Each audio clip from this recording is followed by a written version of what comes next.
Hold the camera. Let's talk about that. How's it going up there on the Are you guys good? Yeah, we're gonna fucking DoorDash right now. walk up? It's gonna be over. No, they kept going. Yeah. They were doing that. Okay, We didn't even phase them. oh, you know, who ordered the tax? You know.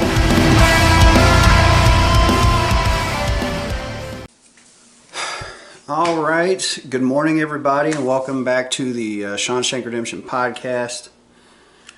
My name is Shank, and I'm coming to you guys every week, generally from the Underground Laugh Lounge, sitting with comics and people of interest talking about life and things. But it's just me this week, simply because it was Thanksgiving week. And I'm the general manager of the Underground Laugh Lounge in Niles, Michigan, and I don't believe in making people work on holidays. I know some people are all about the money, when it comes this time of year, but I talked to the owners of a club a long time ago when we set the thing up and said, I would just rather people stay home, be with their families, enjoy their families. And I know there are people out there that don't have anything to do on the holidays, and comedy seems like a good way to knock away the winter depression, seasonal depression and things. So I don't know, maybe it's something I'll approach later on. But for right now, you've got me this week, and actually I have some pretty cool stuff that I'm going to bring to you. But before we get started, I want to give a shout out to Black Label Chronometers. They're a sponsor of the Shank Redemption podcast, and the owner is a guy named Ryan Babb, and he's out of Anderson, Indiana. And check him out. He's on Facebook. Just Google Black Label Chronometers, and he takes old vintage records and makes them into functioning clocks. And he can do any design that you want. He did designs for my dad's band. He does designs for record stores and like little performance venues where like indie bands play and things. It's really cool. He's very good at it. So check out Black Label Chronometers. Also, another sponsor of JG's Lounge and this podcast is My Vive, which is www.myvyv.com, and they have these awesome smelling salts. Wake you up big time. Really refreshing, and if you use the code GINGER15, which is for Jukebox Ginger, that's GINGER and the number 15, you'll get a discount and things. So check out myvive.com. All right, so here's what I did. Well, first of all, I give a shout out every week to different comics. I'll wear their shirts.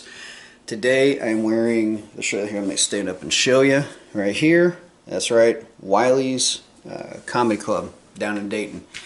Wiley's is the oldest operating comedy club in the state of Ohio. Fantastic staff there, great showroom. It's in the Arts District, and they're just good people, and I love performing at that room.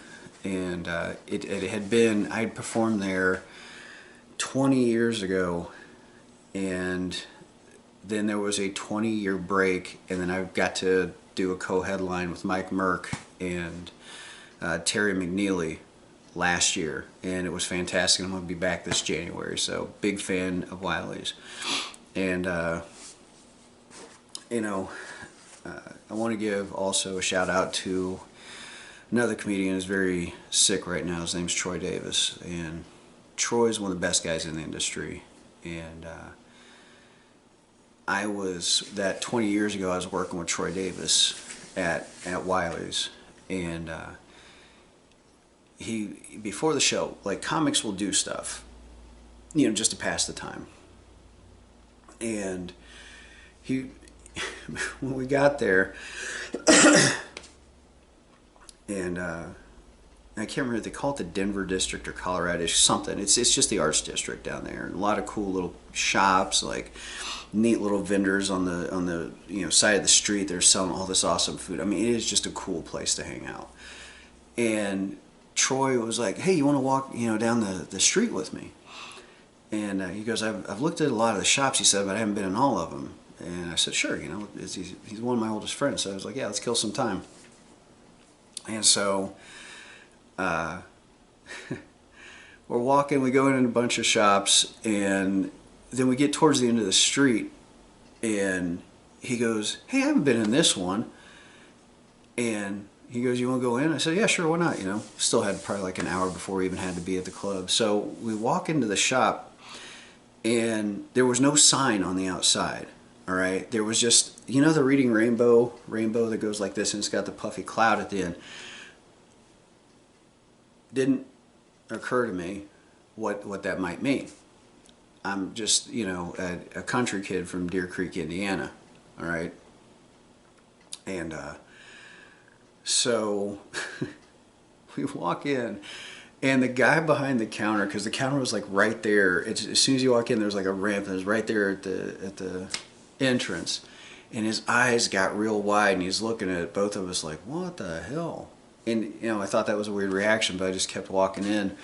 Now mind you, I'm almost 6 feet tall, and I'm about 260. I'm a big dude, you know, I lift weights and everything, and I've wrestled in high school and college and stuff. And Troy is like 6'4", 6'5", and he's a stonemason, so he's a massive dude too, right?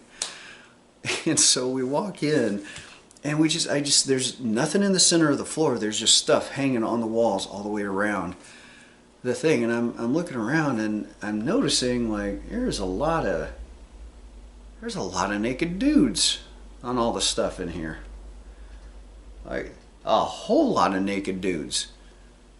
And then I turn and I look, and there was like a guy with his dong out, and he was smiling, and he was doing one of these, you know, with the pursed lips, and the title was something like "Where the Boys Are 6."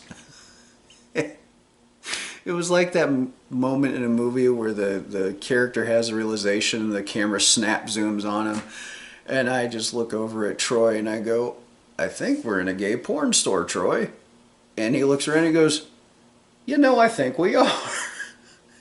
We just turn around and walk out, and we were just giggling about it, you know. But I said, you know what? I said, I understand why the dude behind the counter was looking at us like he was. We're both massive dudes. He was probably looking at us and wondering who was the bitch and who was the butch. You know, like who was the dominant one in the relationship. That's just one of many stories that I have with my buddy Troy Davis, and I know by the time this thing hits the air, Troy's not gonna be around anymore, and it's gonna leave a massive gap in the comedy community in the Midwest. One of the funniest headliners in the country that you've never seen, and one of the nicest guys you ever want to work with. So this podcast is for Troy. So here's the deal. Here's what I did. Being the position I am at the comedy club, I get to talk to the audiences a lot. And Niles isn't a huge town, okay? And we have a lot of repeat customers. So what I did was I put out a questionnaire, and I asked the crowd, right, questions that you would want to ask comics. Now, I wrote these down verbatim, the misspellings and everything. And I'm going to try to answer these the best that I can for you guys, to give just kind of a peek behind the curtain, because, you know, I know in the cast we talk about, you know, everything. We don't get a lot of chances to kind of get like deep in the weeds on stand-up. At least we haven't so far. You know, because comics, you know, yeah, we're funny, we're clowns and things, but we're just normal like everybody else. So, you know, it's kind of the point of the podcast, just sitting down and talking about things. But this is a chance for me to, you know, as a comic who's been at this for almost 30 years, to answer some questions for you guys. Now, why am I wearing a cowboy hat in this podcast? Because I can. But I'm going to switch out because I have to be able to look at the paper. So, boom. I am now wearing my hat from the tap room in Seattle, Washington at Pike's Place. good memory from getting this hat. It was on the West Coast with Chris Gathright, another hilarious comic. And, you know, before Seattle went nutty nuts, you know, this is a great place to go and get a beer, get some snacks. It's just open. It's right there on the coast. Really neat. It's, you know, I don't want to bag on Seattle. You know, it's a lovely place. I just, you know, hope they, I don't know, people just start getting along, would you?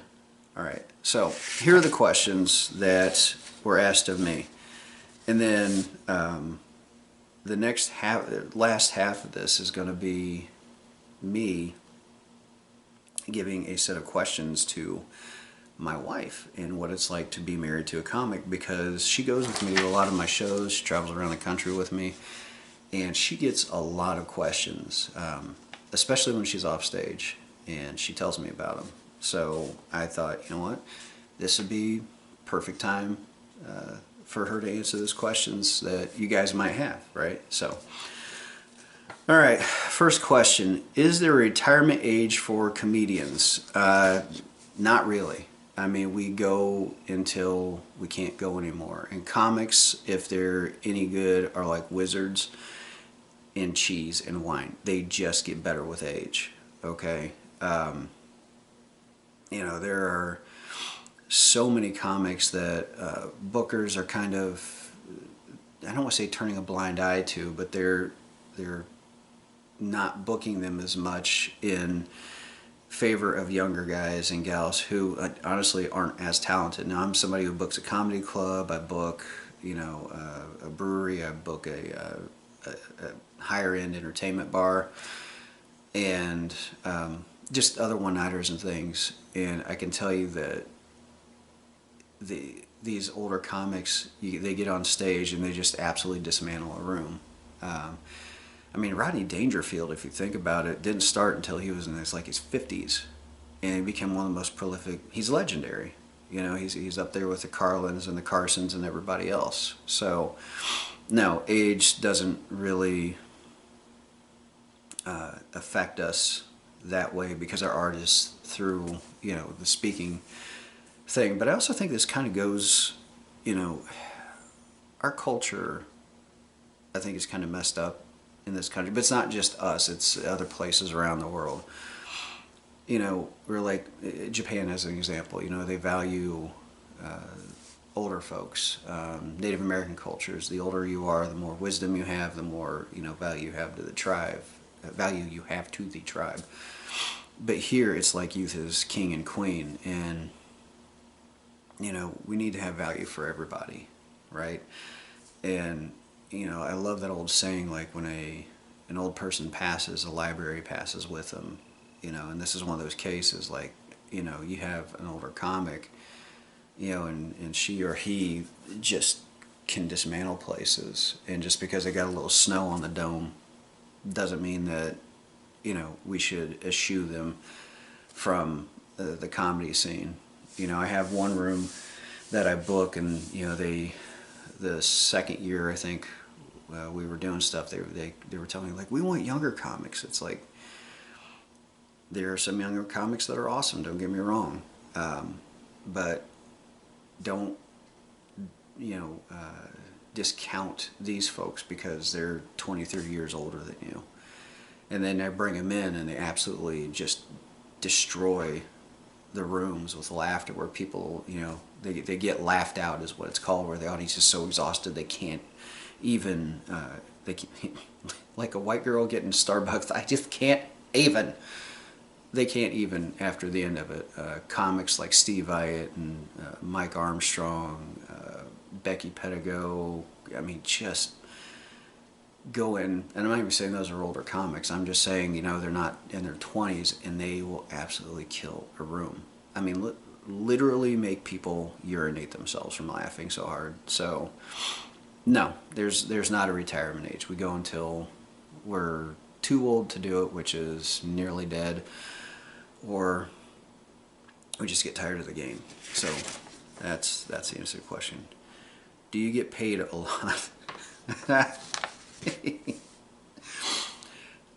Man, that is so dependent on the show and the venue. Bookers like to try to do this thing where they you get paid in exposure. I've heard that so many times, or it's good experience. And when you're in your first year or two, I can kind of understand that.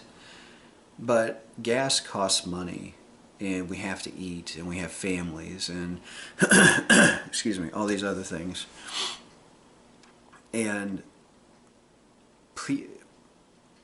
okay, so like I said, I'm pulling back the curtain, and this is some ugly truth that I'm just going to tell you guys, and hopefully, the people that see this will understand it and maybe change how things go.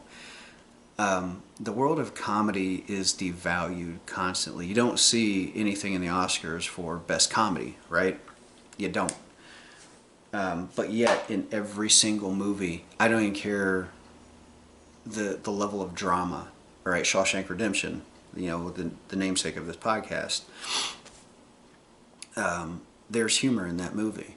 When he was talking about Alexandre Dumas, or dumbass, and he said Dumas, right? That was a little comical moment because you have to have comedy to relieve the tension.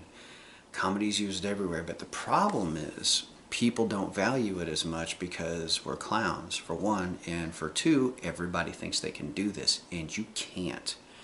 Like, I will tell you, everybody can get to a certain point. I think anybody can learn to get on stage and tell some jokes, and I think everybody should. And before anybody out there goes and tells stand-ups how they should be on stage or what they can talk about, you get on stage in front of people and talk about your thoughts and let us know how that goes, all right? But, and this isn't me being bitter, I'm just bringing you guys some straight truth. They asked the question, so I'm going to tell you the reality. But everybody thinks they can do this. They think they can get up in front of, 20, 30, 100, 200 people and tell jokes. There is a statistic that has been long running in this country where, they say the two greatest fears that we have as humans are death and public speaking. Guess what's number two? Death. Yeah, death. Public speaking is number one. So now it's not just that you're going up with somebody else's words that you're just regurgitating like in a play, which still takes a ton of bravery. No. Now you have to go up with your thoughts, your words, and elicit laughter. And there's a reason why there's only so many people doing it successfully in this country, okay? But because most people have gone out there and told it, in their lifetime and told a joke and gotten a laugh from their friends, or the people in the office are like, oh my God, you should do stand-up. You're so funny all the time. You're contextually funny, Karen and Kevin. You're not funny on stage. There's a massive difference, okay? It takes years of doing this to be funny, to be able to control a crowd, to be able to do jokes while checks are being dropped. Y'all don't even know about that, all right? That is some deep comedy world type stuff that headliners have to contend with. When you guys are sitting there looking at your checks trying to figure out how in the hell you spent $68 at a comedy club, because you were wrapped up in the magic of the moment. It takes a lot of time and a lot of skill, okay? You can't do this, but you think you can because you told a joke one or two times and got some laughs, all right? So you devalue it and you don't pay a lot for it. Now, some people have said, well, you don't work all the time, and that actually was a question that came later, which I'll get to, and it's like, you don't know the amount of work. You're not even paying for the show. This much of what you're paying for is a show. You're paying for everything else, and I'll get into that. But we are vastly undervalued, just like teachers or anybody that does a job that most people couldn't and wouldn't do. Yeah, but I'll get into that later. But no, we do not get paid a lot. You don't really start, getting paid a lot until you're at the headliner stage, and then the money gets pretty okay. When you're an MC in a feature, it's not great. You always have to have a side gig being something you do on the side. to keep the bills paid until you can do it full time. And things have changed. I mean, it used to be where we do like a Tuesday through Sunday week, and Monday was a travel day, and then you ended up at the other place the next Tuesday, and then you go Tuesday through Sunday, and the money was much better. Well, now most clubs like mine, we're open Thursday, Friday, Saturday, and the Thursday is an open mic. So yeah, it's not a lot. But if you're doing this for the money, like 100% for the money, you're doing it for the wrong reasons. Most comics that I associate myself with and know, I mean, yeah, we need the money because it's work and it's a job and we want to get paid, but we do it because we love it and we love making people laugh and bringing joy to the world. So yeah, there's that. Yeah, what's it like? Oh, okay. So what's it like working only an hour a day? That's the very next question that's in the thing. Okay, I understand that because of outward appearances, that's what you think, but that is not the case, all right? We are constantly writing jokes. We are constantly juggling a ton of different things that are going on. Like we have scripts that we're writing with friends. We are booking, trying to find other gigs, or we're our own travel agents. We do our own taxes. We have to, constantly be writing, constantly getting out there and trying new material, doing open mics, doing stuff online, doing workshops. And then there's a driving to and from gigs, There are sometimes that I will drive 3 hours one way and 3 hours back. And that drive costs me, right? Not just in time, but in money for the gas. And then I have to get there, sit around, about 30 minutes to an hour before the show, sit there and wait through the other comics, do my headline thing where I do my 45 to an hour, then wait afterwards to get paid, and then, and talk to people and shake hands, which is always fun. I enjoy that part of it.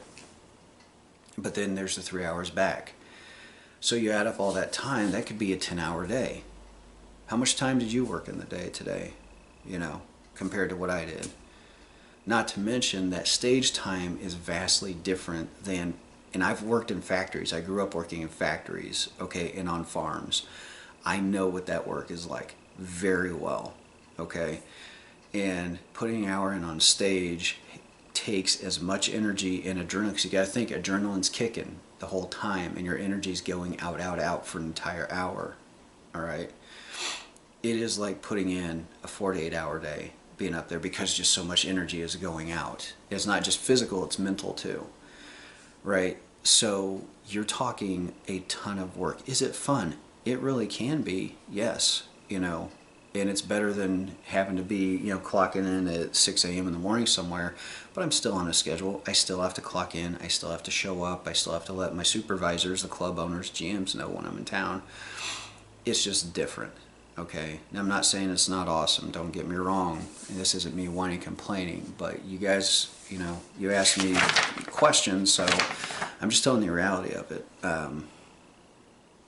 You guys are paying for all of that stuff, and all of that work that goes in to getting us, the comics, from our homes to where the show's at, making you guys laugh and having this blast and this awesome time, right, together, and then going back home and then going to the next place and the next place and the next and the next. So it's not just an hour a day. Don't ever think that that's what we do, because it's not. And we are constantly on the clock, all right?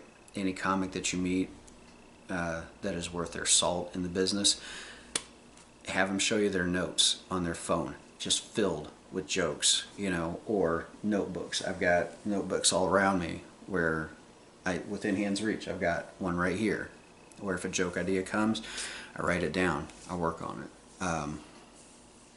So yeah, it's not just an hour a day. Let's see, what else? What's life on the road like?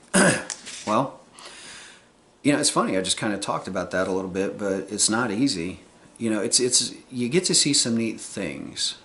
I mean, traveling out west, I got to see the Fibonacci monument in Utah, which is like, in the desert past some railroad tracks in the most random place. You know, I've seen, you know, northern part of Alabama, which is one of the most beautiful spots in the country. And a lot I've never heard people talk about it too much because they always talk about places like Colorado and, you know, the West Coast and Maine and things. You know, but you get to see things like that and meet so many cool people. And you get to go to these clubs where you get to meet a lot of great staff. You know, like I was talking about Wiley's. Awesome people. Awesome people. The Underground Laugh Lounge, the owners, you know, fantastic people. The staff there is amazing. You know, and you get to work with a lot of great comics. You get to meet a lot of neat people.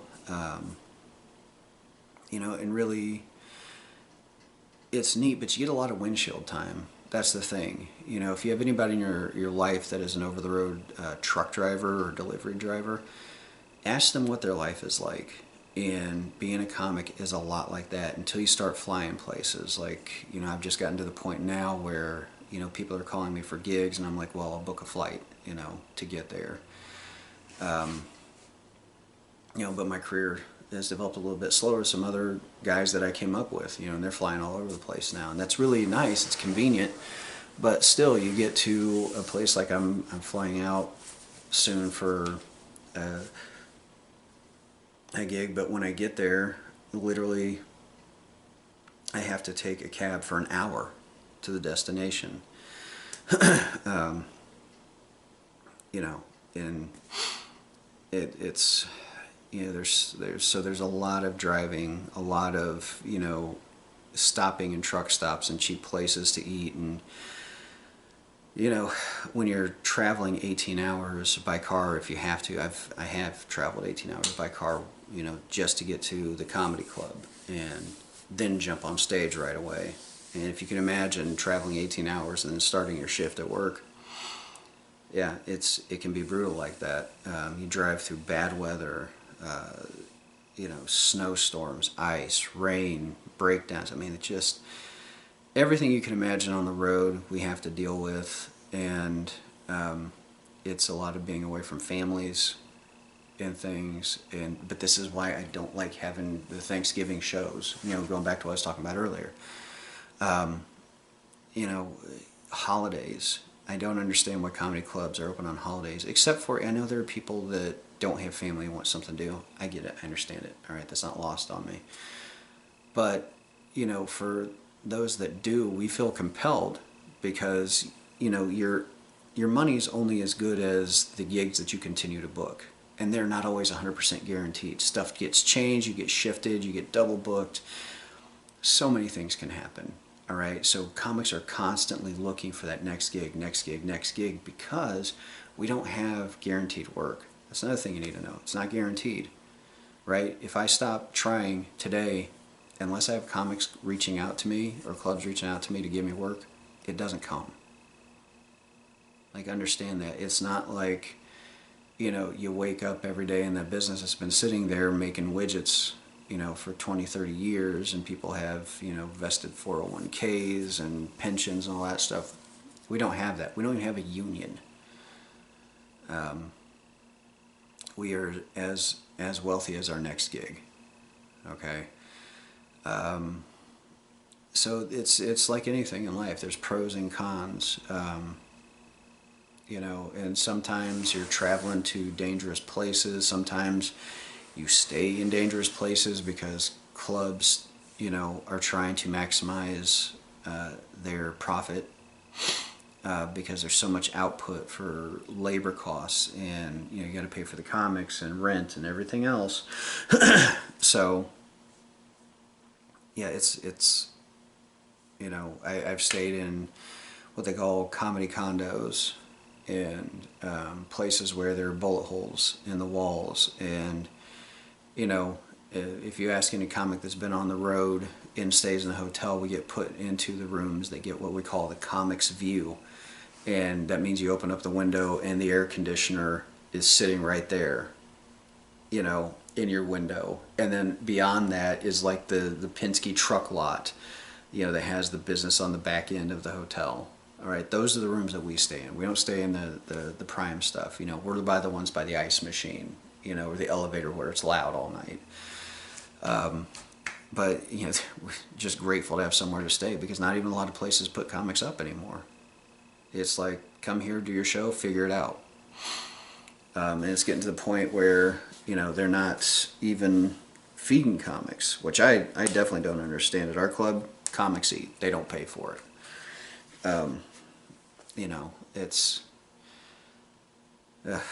yeah, there's a lot that can be very negative about it, but there's also a lot that's positive. You know, that time you do spend on stage, the connecting with people, the bringing joy. One thing I will never ever forget is I was closing a show in Mishawaka, Indiana, at this club that was in a Chinese restaurant, and it was snowy like it is today, and there was this one table of like 15 people, and that was it.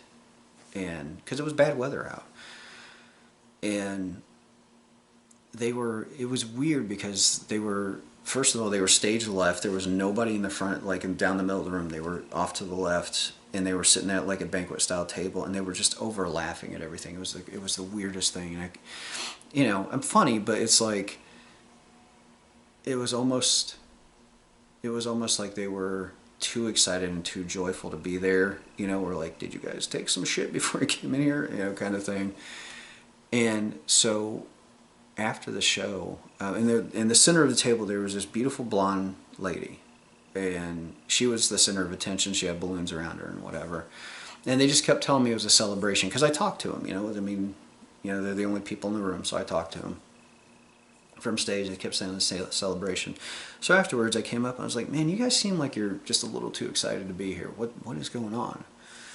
And the lady said that when she was a little girl, she was diagnosed with a terminal illness. And the doctors kept saying over and over, you'll never reach 30. You'll never reach 30. It was just this refrain, every doctor. And finally her family said, you know what, fuck this. You're going to make 30.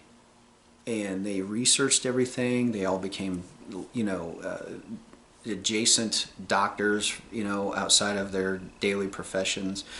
Holistic medicine. They traveled around. And that was her 30th birthday.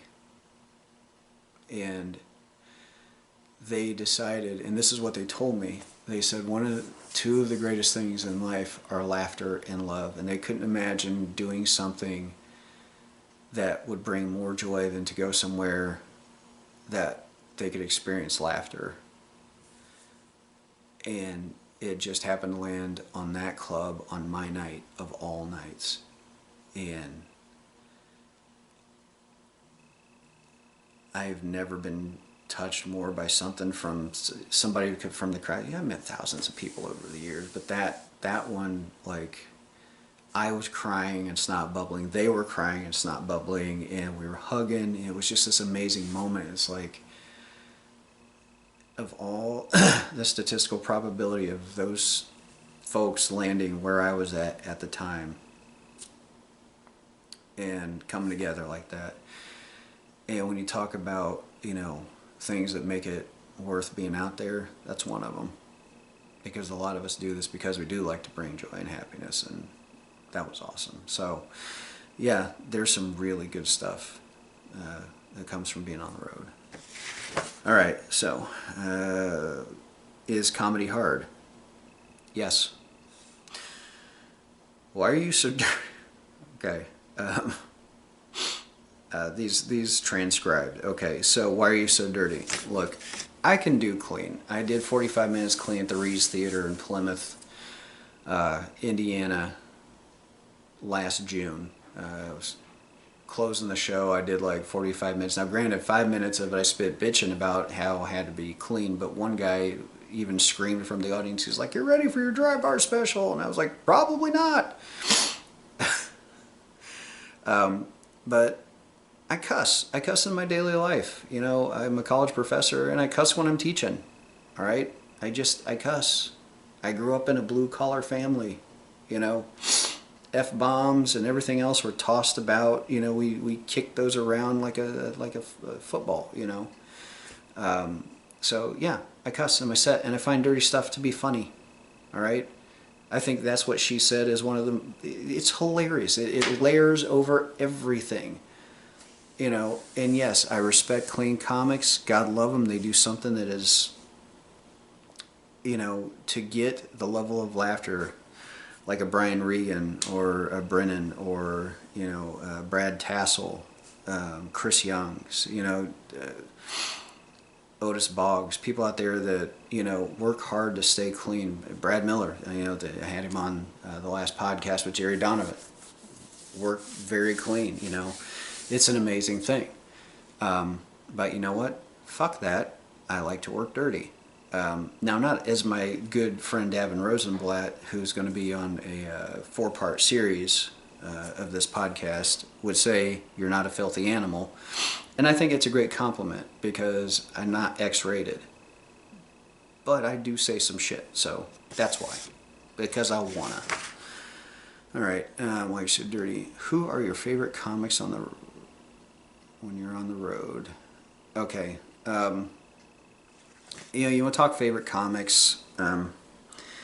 If you want to go with the Pantheon, I mean, we're talking Carlin and Burr and Pryor and Murphy and Dangerfield and Goldthwait. Bobcat Goldthwait is one of the most brilliant comics out there. Just blazingly funny and without the voice. You know, Fred Greenlee, amazing guy. You know, just all the legendary comics that you know are out there, the Bernie Macs and, you know, folks like that. You know, there are certain levels that you get to in this business. I'm not there yet. That they just make this an art.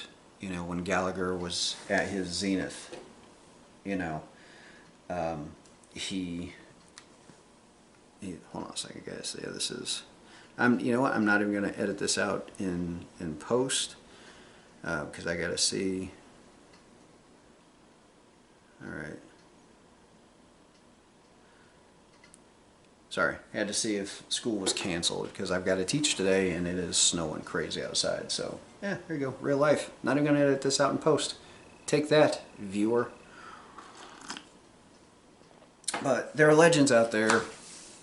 You know, like your Rita Rudners and your Paula Poundstones and just audience smashers.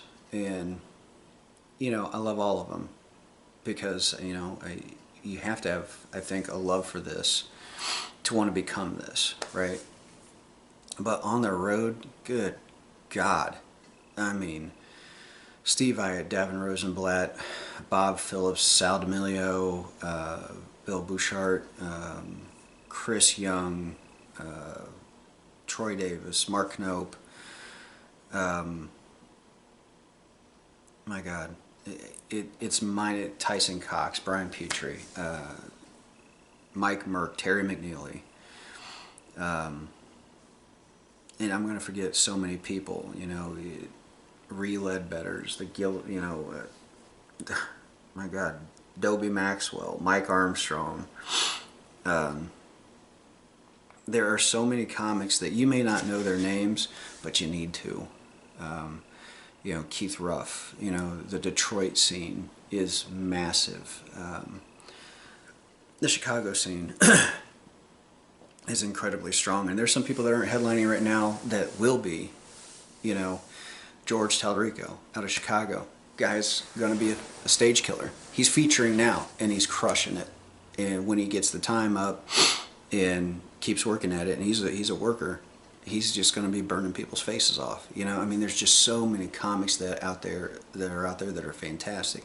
But what happens is the water gets muddied because there are so many comics that do it one or two times and they feel like they can get on stage and they can talk for 15 minutes. So they'll tell a place, yeah, I can do 15 minutes. No, you can't. You can't even do 5. You don't have your 5 together. And they go and they do these shows and they're terrible, and then the venue says, well, we don't want to book comics anymore.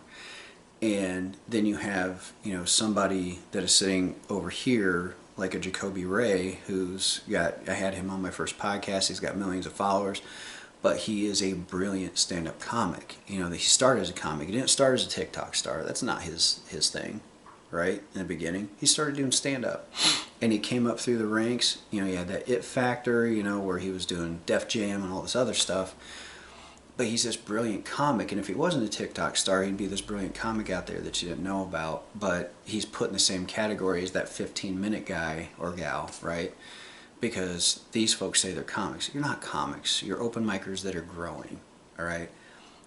A Jacoby Ray is a comic. A Dave Landau is a comic, all right? And I'm probably going to get flack from other comics on this because how dare I? Guess what? When I started, I was an open micer that was trying to be a comic, and I'm still trying to be a comic. I'm still trying to be a better comic. We all have room to grow, right? So there are so many comics out there that are in the world that are just amazing comics, and they're great people too, you know, just amazing. Norm Stoltz, super nice dude, kill you on stage, you know. Tyler Fowler out of Chicago, super nice guy, very funny, clean, you know. Reed Ledbetter out of Detroit, amazing human being, super funny. Kate Brindle, oh my God, she's going to be at my club in a couple weeks. Devastatingly funny, and a nicer human you'd have a hard time finding, right? There are so many good comics out there on the road. Keith Ellis out of Arizona, one of the nicest guys. I love that dude to death. Clean, funny, all right? Have you heard of him? Maybe not, but you should, because he's hilarious. So yeah, I've got a list of favorites that is miles long. You know, the DJ Danglers of the world. That's an actual guy and his actual name. We don't pick names like DJ Dangler and Shank because we think they're funny on stage. I've been asked that many times. No, that's me. So, all right, moving on. All right, are there shows you want to forget? Yeah, we call those hell gigs. Yeah, there's, you know, it's funny. The one show that comes to mind, and I don't want to tell the story of another friend of mine because he has the ultimate hell gig story. But there was one where I was pulling up to do a benefit, and it was an outdoor show. Right away, outdoor show, I should have said no to it, but it was a benefit, and I do a lot of benefits because I like to help. You know, if there's something I can use this talent for, and I don't even charge money most of the time because I want the money to stay with the benefit. I should have charged for this one. It was in a medical plaza in the middle of nowhere, central Indiana. And as we're pulling up, I see kids running around in diapers. The car show was just like dudes' cars with their hoods up that they washed. They had rust on. I mean, like, I was like, and as I'm looking around going, you know, this has all the earmarks of a hail gig, I see the stage, and it is a flatbed truck that they had just been using to haul sod, all right, sod, big patches of dirt that people put on their lawns, and there were still chunks of dirt all over the thing. They didn't even bother to sweep it off when they drove it up. And on stage, I see this skinny, like Eminem knockoff rapping, and he was actually pretty good. His little heart out, and there were 3 people in lawn chairs sitting about 20 feet from the stage, and kids running around in diapers in between, and I just started yelling, no, no, no. Still did the show, and it went exactly as you would think it did. That 1,000-mile stare, it is like if I've been through combat, and I'm seeing, you know, not the explosions, but just the stage and the people. There is real PTSD that comes from this. Yeah. All right. Are there shows you want to, what's it like booking shows? Okay, so this is somebody that knows me, because this next one is what's it like booking shows and doing comedy. fucking hard, dude. You know, you have comics that are coming at you constantly, people you don't even know. I have people, because the club's getting so popular among comics, you know, like reaching out to me from the West and East Coast, and it's like, bro, I don't know you. And I'm having a hard time fitting in comics, you know, that I do know, because we only have so many weeks in the year. And the thing that makes it exponentially more difficult is I don't lean on my ability to book to get gigs. If somebody wants to give me a gig, fine, I'll take it. But I have not yet said to another comic, look, if I'm going to book you, book me. There's no integrity there. So I make it hard on myself, I guess, that way. But there is a bright side to this, and it's that I get to help bring laughter to the areas that I'm booking these shows at, but also these comics that I think so highly of, I get to bring them to awesome venues, because all the venues that I book, you know, as a comic, I make sure they're top notch, because I know what it's like typically out there on the road, staying in these horrible places and not getting fed and basically treated like cattle, and get up on the stage and dance monkey. I mean, that's what it's like. And you know, I get to see them come to a place and go, my God, this is the nicest I've ever been treated. It's like, you goddamn right it is, because I'm a comic and I want to make sure you're treated well. And the owners love comics, so they worked very hard and spent a lot of money to make sure that you're treated well. So I guess that aspect makes it very nice for me, because I get to give a home 1 or 2 weeks a year for some comics that are very much deserving of something good. So, all right. How do you think... Every comic that ever sees this podcast, when I read this next thing, you're going to know this was written by somebody that's not a comic. How do you think up your skits? I don't know why skits is the popular, but you just know that somebody has no idea about comedy when they say skits. How do you think up your skits? They just come to... I mean, sometimes you sit down and think about stuff. You know, sometimes shit just pops in your head. Sometimes you just relay stories from real life. You know, when I was doing some shows with Def Jam, I tell the story straight up as I remember it. You know, no embellishments, anything, because the whole thing was just a farce, you know, with me being involved with Def Jam shows.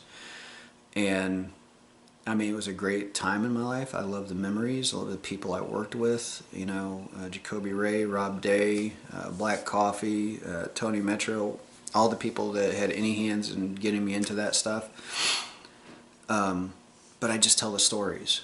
So, you know, and some comics will sit down and workshop things for hours and change a joke and keep telling the joke at different shows until it gets to that point where it just works all the time. Everybody has a different methodology, but I tend to tell stories from my life, and just sometimes stuff that randomly will come out of my mouth and will just, the people around me are like, oh my God, that's hilarious, and my brain will go, that's going in the set.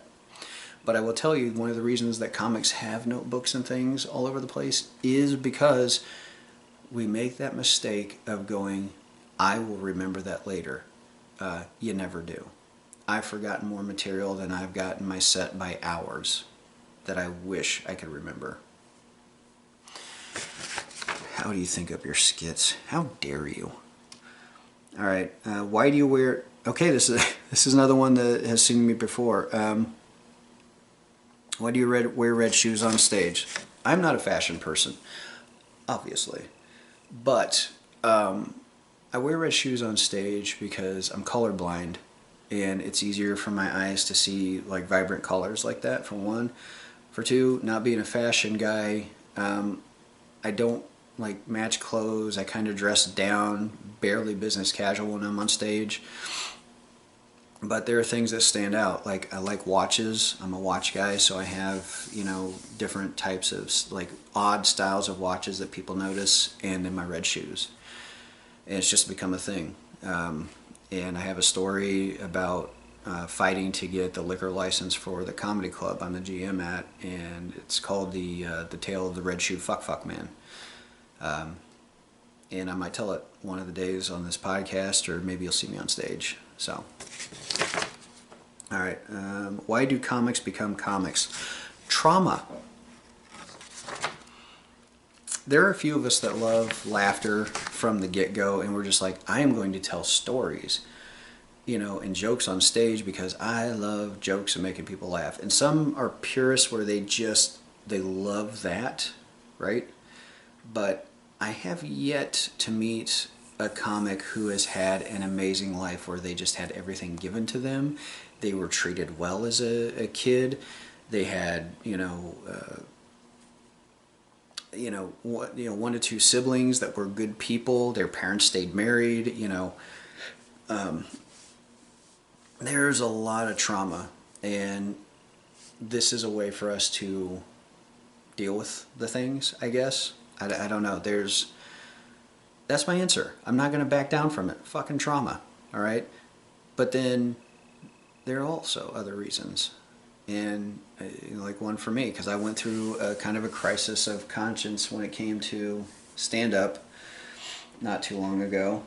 A couple years where I almost completely stopped because I didn't have a reason for doing it anymore, or so I thought. But then I remembered I love making people laugh, and I love bringing joy to the world. And then things worked out well for me. So, yeah, that's my answer for right now. All right. Do comics laugh at their own stuff? Of course we do. I mean, sometimes, no, not sometimes, a lot of times we wonder about it until we get it on stage and then see what the reaction is to it. But, yeah, we laugh at our own stuff. I laugh at my own stuff constantly. I'm hilarious. Because, I mean, that's kind of a weird question, though, because if we didn't laugh at it or didn't think it was funny, why would we be telling it on stage? All right. What do you do if someone steals your jokes? Look, if you tell stories from your life, it's hard for somebody to steal your jokes. But it happens. I've seen comics get in fistfights over joke theft. But the thing to remember,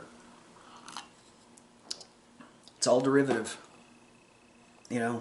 Just like guitar chords and music and things. And yeah, we hear different variations, but everything is derivative. There's like 7 original stories I think I've heard the numbers at. And yeah.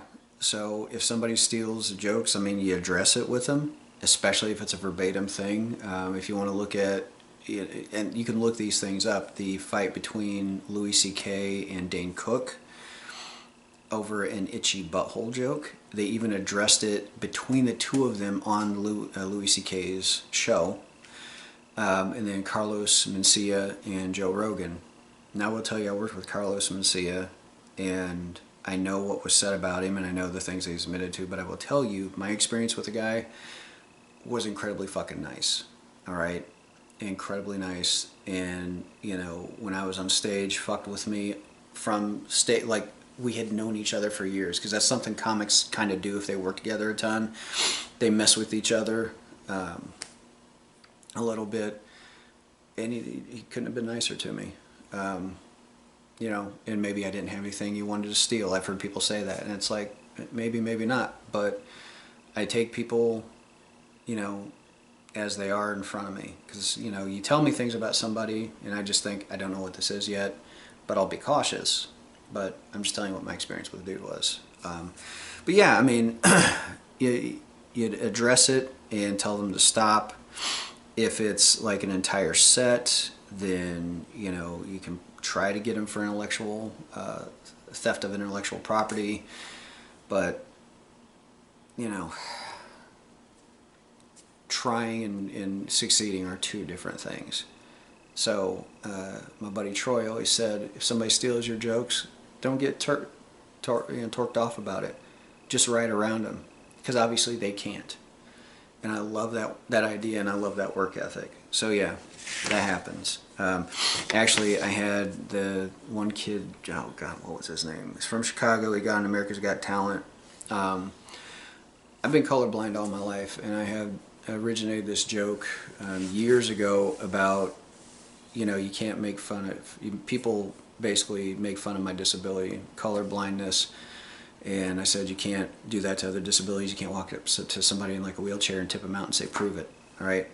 People have known me since 1995, which I think was probably even before this kid was born, doing this joke. And then, you know, and he'd come out to the comedy club in Mishawaka with a couple of his buddies from Chicago. We all performed that night, and next thing you know, he's on America's Got Talent, and he does that joke. And some comics came to me and they're like, dude, he just did your fucking joke. And I said, and this is what I said. I said, okay, you know, I mean, it is what it is. I'm not going to get into an altercation. I don't know if I'll ever even see the guy again. But I'm still going to do the joke because I wrote the fucker, right? Why not? It's mine, you know.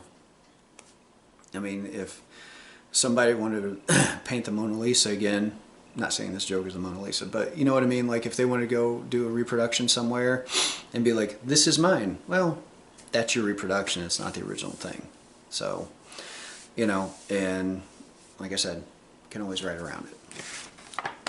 All right. Why do you do some study joke? Do you do different jokes every night? Okay, so I have a couple hours of material, and that's about it. I tend to do the same set. See, that's the magic of comedy, all right? Here's a pulling back the veil. We do throw in different jokes, and if we're doing cruise lines, you have to do like 3 to 5 different 30-minute sets.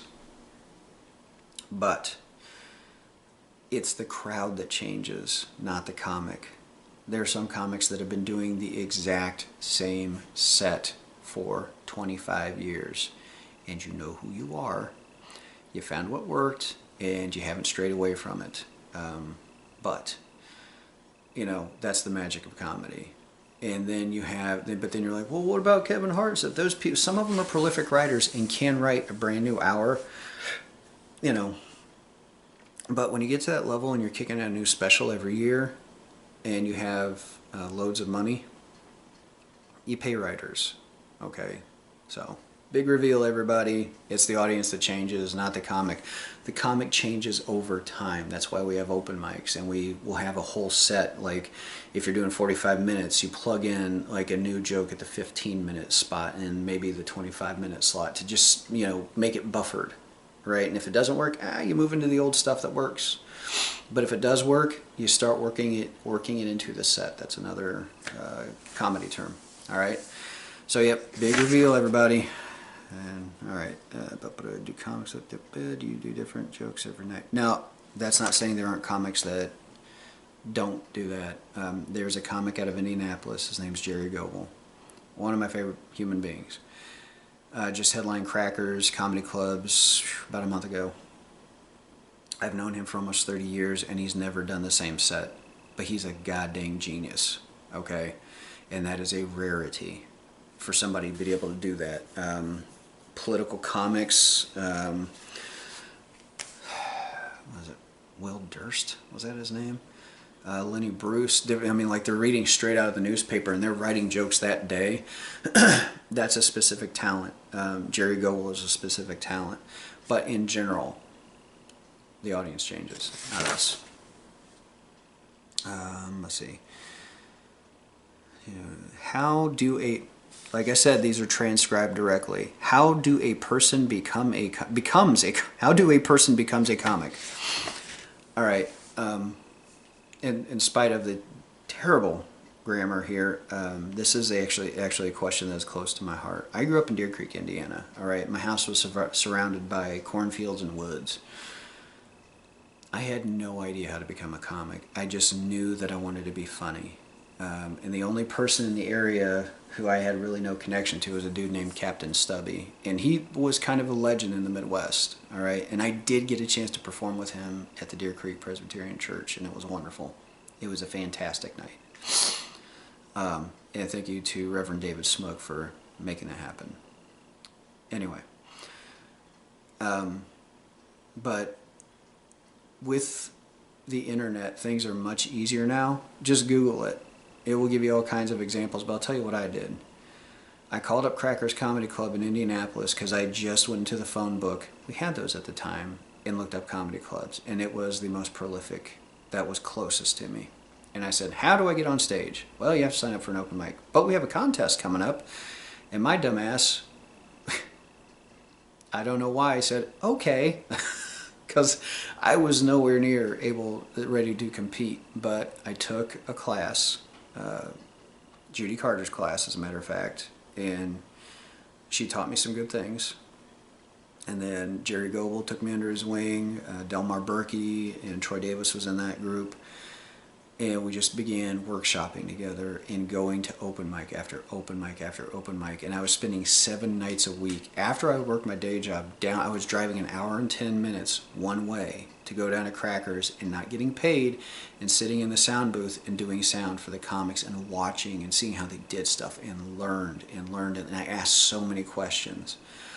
And because of that, out of my group, I was the first one to get an MC gig with the clubs, and then started working on the road as an MC in a feature. I was the first one in the group to do that because I just put in the work. So you have to want it, all right? And you have to sacrifice. But if you do that, it can provide a lot of good things, but it's also going to provide a lot of heartache, you know, and a lot of tough times, and you'll question yourself so many steps of the way. But you know, would I do it again? No. All right, and I would. Come on. Do all, 3 L's. Okay, do all comics do the stuff Matt Rife does? It's a good question, actually, in this current climate. And first of all, I want to say, back the fuck off, Matt Rife. I don't even know the kid. I only know a dude that knows him. All right, Wyatt Lutz, another fantastic guy out there on the road. Holy shit, crowd killer. Kevin Downey Jr., God, that's another one. How did I forget him? Jessica Colazzo. God damn, there's so many good comics. Brian Swinehart, for fuck's sake. Funny, funny, funny people. Anyway, John Osborne, goddamn, lots of them. Anyway, Larry Reed, Uncle Lair, is another funny one. Anyway, God, now I've forgotten the question. How do all comics do this? Okay, so what you're talking about is called crowd talking or crowd work, and Matt is good at it. All right, and he's been at the business for some years, and I've heard from everybody, but especially from Wyatt Lutz, who knows him. Now, I've not met Matt, so I can't say this direct connection wise, but everything I've heard from everybody is that he's the nicest dude out there. Completely kind, right? Leave him alone. And don't tell him what to talk about on stage, all right? Comics are the last bastion of freedom, free speech in this world. And we are supposed to lampoon and point out the things through humor that need looked at, all right? And those people shouting, you know, how dare you, and are offended by everything, the only thing I can say to you is this ledger that you carry around of things to be offended by, it must be exhausting to carry that everywhere you go, because it must be so heavy. Please stop. But it's essentially, you know, some comics lean on it too much, some are brilliant with it, and I think Matt's brilliant. You know, he makes me laugh. Davin Rosenblatt out of New York. Joe Curry is another one out of New York that's very funny. Probably one of the best crowd talkers in the country, hands down. Like, would spank Matt Rife in a crowd talking contest. He's amazing. Mike Merck out of Atlantic City. Holy shit. I've seen that dude. He does this thing where he will talk to the crowd, learning stuff the entire time, working in jokes with it, you know, from his own set, and then at the end we'll go through in order and remember everything he talked about. And sometimes I've seen it be 25, 30, 40 things deep that he remembers. Guy's a genius, okay? not everybody can do it. There are some comics, they try to crowd talk, they freeze, you know, like a deer in the headlights, because it's such a specific talent. You know, and it's one of those things. I've been working on it, frankly, for the past couple years, thanks to Davin Rosenblatt, because he kind of forced my hand with it when we were doing the Comedy Caravan together down in Louisville. Another great room. And the folks down there are amazing. Amazing human beings. I love them. All right, great room. But yeah, I mean, he forced my hand one day and told me, you know, you're going to do this. Because he gets me a lot of work and he's one of my best buddies. And I said, okay, I'm up to the challenge. And I spent 25 of 30 minutes crowd talking and realized, holy shit, yes, I can do this. Okay. So that's, you know, that's what that is. Are your jokes real? Great question. Are my jokes real? I'm going to tell you about and you're not seeing, I'm getting this is my professor bag, and I am getting ready to go professor after this thing. Are your jokes real? We have the 90-10, 10-90 rule. Jokes are either 10% real, 90% bullshit, or 10% bullshit, 90% real. Because we have to do what's called creative nonfiction when we're writing these things. And now the Def Jam story, that I would say is probably 99% real. The only embellishment that I have in there is because there was some drinking and I blacked out and I have to fill it in with other people's versions of things. So I can't say that it's 100%. But what's coming from me is 100% real, right? But I have to put in some filler because there are some black moments. So yeah. You know, but like, all right, so I wrote a dad joke once. What do you call a twerking Christmas tree? It's a Miley Cypress. I know it's dumb, but it's a dad joke, so it's hilarious. But there's some reality to that, and the reality is I was in a Christmas tree lot with some friends from South Bend, Indiana, and I saw the Christmas tree shaker was, you know, shaking the needles off the tree before they, you know, packed it up. And it just popped in, you know, boom. The whole thing just came into my head. Like a joke, just boom. The muse hit me, and I knew it. And I said it out loud, and like everybody that was with me just fucking died. Because it was so on the spot, just died laughing, right? So that is the truth. Like it came from somewhere. So that's really, all right. What else we got here? Are all jokes real? Why are there more guy comics or girls funny? Well, I mean, so statistically, you're not off in the ratios, but, you know, a little bit sexist. Here's the thing. It is a male-dominated profession. Humor with guys is valued more. You know, if you can be funny and you're a guy, you know, you're high-fived, appreciated more, you know, that whole thing. But to say that, you know, are women funny? Dude, women are fucking hilarious, all right? I've run a comedy competition called the Comedy 101 class for years. And I will tell you, in the last 7 years of running it, we've had one dude win. One. All right? Women are hilarious. Okay? Now, because it, you know, the stigma with it and guys needing to be funny and women not seeing value in it as much because of gender roles, whatever you want to attribute to the whole psychology of the thing.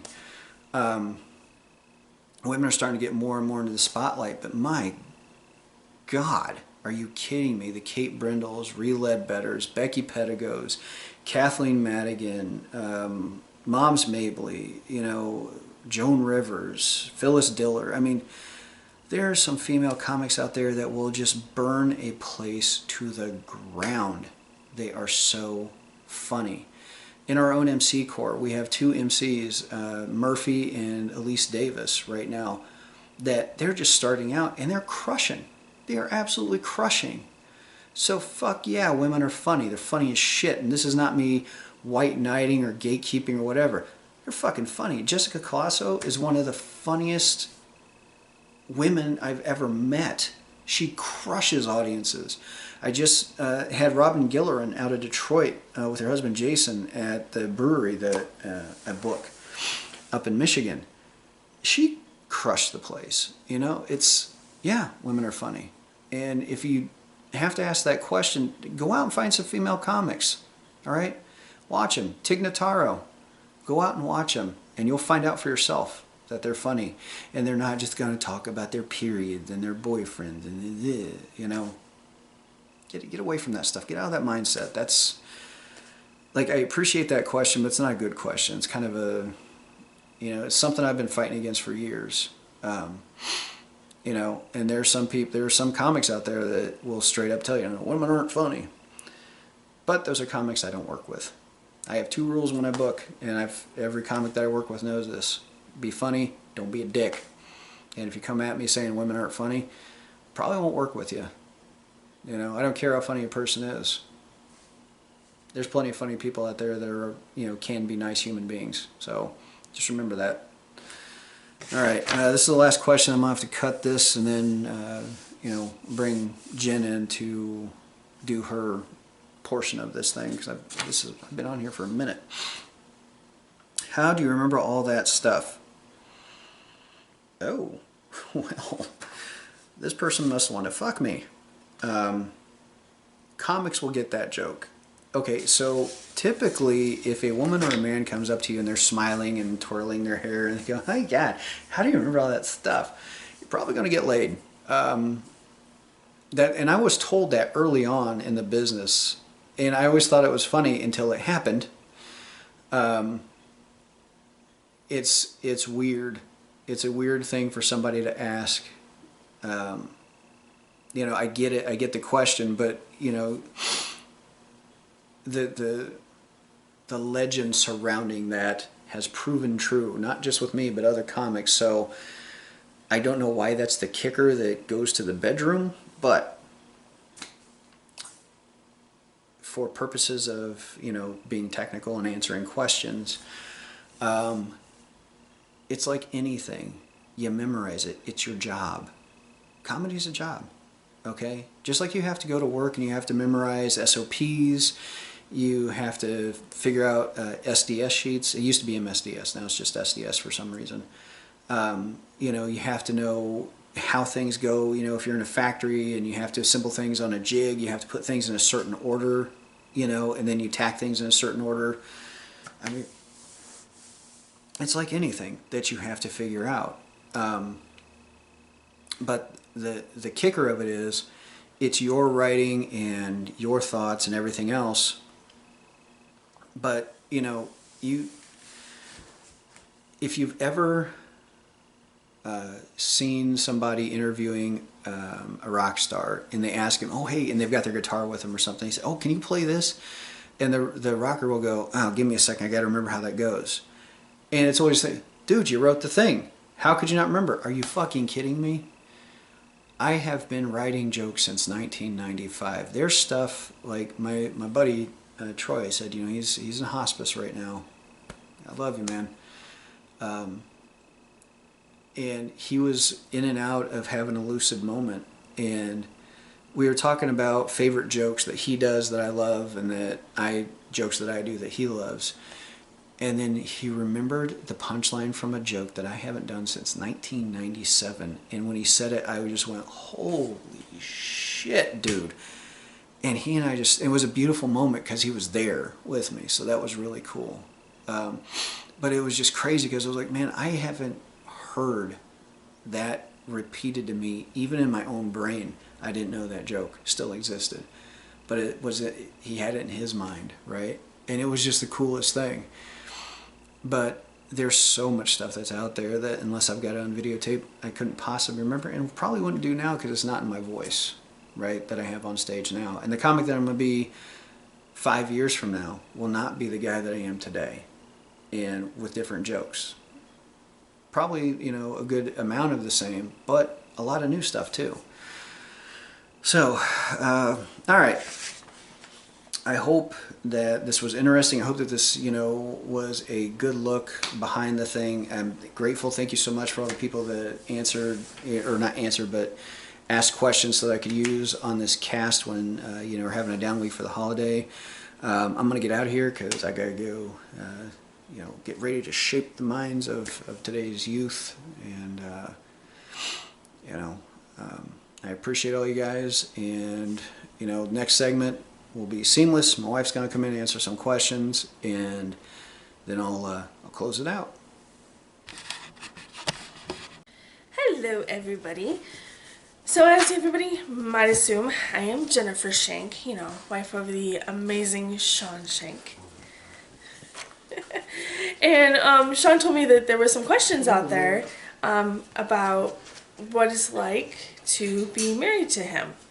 So I thought I would get on here and kind of share some insights as a comedian wife. So I have a list of questions. So I'll kind of go through them. Number one, does he make you laugh at home all the time? I wouldn't say all the time, because he doesn't want to be funny, have to be funny all the time. He does get to be funny here, especially when it comes to making jokes with our daughters, especially our youngest. I get to hear new jokes. I get to experience a lot of the jokes. So sometimes I would say funny about half the time. Yeah, about half the time. Let's see. What is it like working with his schedule?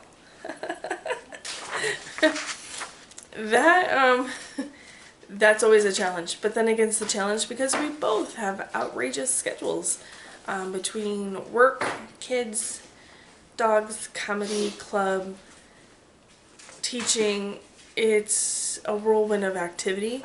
And by the end of the night, it's just like you sit there and look at each other and go, okay, now it's time to relax a little.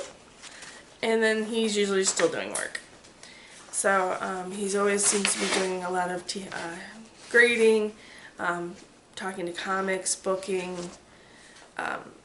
So it's complicated, but it's not as bad as you think. It's just it just can be very challenging.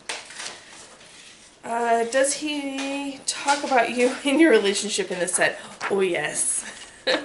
May not be 100% true, but there are definitely some truthfulness to some of these stories. And that's one thing I like, is because he tells stories. And whenever something happens at home, there's and it's funny, there's a good chance it's making it to the set at some point. And even our daughters know this, because they know they're in the set. They haven't seen it, but they know they're in it. So, yeah, and I'm absolutely fine with him bringing our relationship and our marriage and our family life into his comedy, because, yeah, some of these stories it's funny. So you might as well just have fun with it and use it and make other people laugh with it. How many times have I seen him perform? Too many to count. Because this kind of goes along with, have you ever thought about doing stand-up? And I have seen his set so many times that the last time he was on stage at the club, I was sitting at the back of the room, and I was caught by the MC that night, Scott, wording his set as he's saying it. Pause breaks it all. And Scott apparently was sitting there watching me, and afterwards walks up and goes, "You can do his set, can't you?" "I know you can, because I sat there and watched you." So I mean, I've never thought about doing stand-up on my own. Now, I think that a good candidate for that will be our youngest, Maddie, when she is old enough. because she has picked up a lot of things about comedy, and he's teaching her along the way. I mean, I could get up there and do his set, but that would be pretty much it. And maybe different on a view, my view compared to his. But I know Scott wanted me to get up there that night. He's like, I want to feature you, and you're going to do Sean's set. I said no. I don't think the stage is for me. I'll be in the background, and I'll watch, and I'll support, and cheer on, but not on the stage. That's his place. Let's see. Do you like traveling with him to shows? Oh, I love it. I get to see new places, go to different places, see different venues. It's interesting, the different places that you can go in the cities, and then when you get to see the different venues and meet so many new people, met some great people, comedians through the country because of him.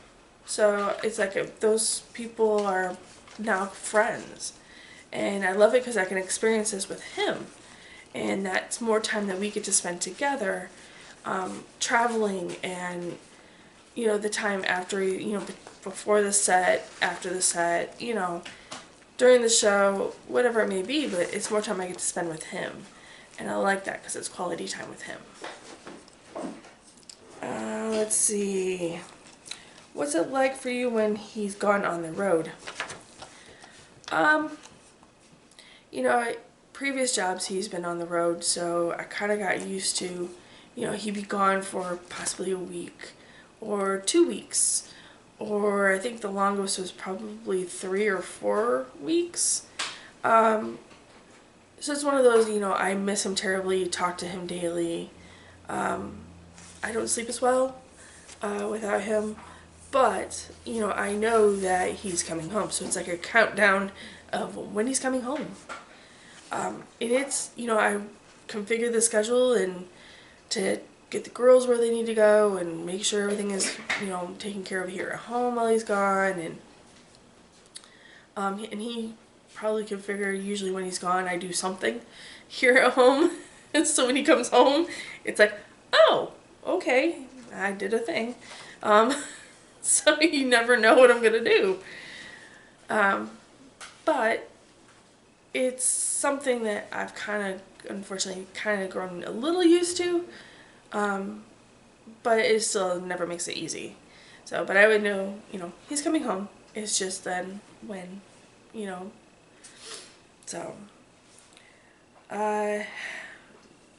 let's see. And then, what should anyone know if they're getting into a relationship with a comedian?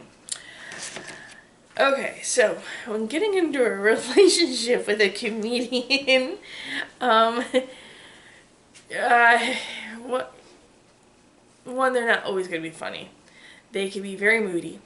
They're usually an introvert. It's just, they feed off of things that happen to them in their lives. Usually their personal lives or something they've experienced. But they're truly, most of the time, they are very introverted. He doesn't like crowds. He really, sometimes just wants to stay home and not have to even not do anything. But he gets himself out there. He can, I like it because I also get to hear his ideas for jokes. He knows, regardless of how many times I've seen his set, I laugh every single time. So it's one of those that, I get to hear those jokes in the making, or ideas for stories, or even, ideas for, his books. Get to read everything first. It's neat because, I get to really be involved in that creative side of him. Because I can tell him, if it's something that I think will go over well, not go over well. Because if I'm going to laugh at it, people are going to laugh. So that's kind of like some fun parts. Sometimes, comedians, though they're funny on stage, can be sometimes moody. He's just like anybody else. He has his moments too. I mean, it's fun living with a comedian. But yeah, it has its challenges too. So it's just one of those, you know what? If you're involved with a comedian, there's the ups and there's the downs, and it could be changed on a daily basis. But it's definitely it's worth the ride. So hope I answered everybody's questions. It was truly a joy to come on here and talk about him and our life. And these are our puppies, by the way. Here's Smudge, and here's Marble. Our puppies. Yep, our other part of the chaos besides our girls, which are teenage girls, by the way, because I'm sure, though, if you've ever heard his set, he talks about our teenage girls. So, and yeah, they're a handful too. But one day, I think you're going to see our Maddie on a stage. So, and that will be exciting. And maybe one day he'll get to interview her on here. So, No. maybe not. Alright, goodbye for everybody for now. Any other questions, please reach out to Sean. I'll be happy to answer them. Bye. All right, guys. That was me answering some questions that you guys had for me, and just in general about comedy. Then you got to listen to some of the questions that my wife had. And so now I'm going to close this thing out and start with cowboy hat. Went to the trucker hat. Now I got my trucker cowboy hat, trucker hat. And it's interesting, this life that comics choose to live. We just got finished with a big weekend at the Underground Laugh Lounge in Niles, Michigan. And you'll see, had Chris Young and Otis Boggs on. It's going to be actually the next podcast that comes out. And it's funny, sometimes I sit down with comics and we talk about everything except comedy, and then this time we talked about nothing but comedy. And it's going to be a real good look behind the scenes about some of the stuff that I didn't get a chance to talk about, because they're clean comics.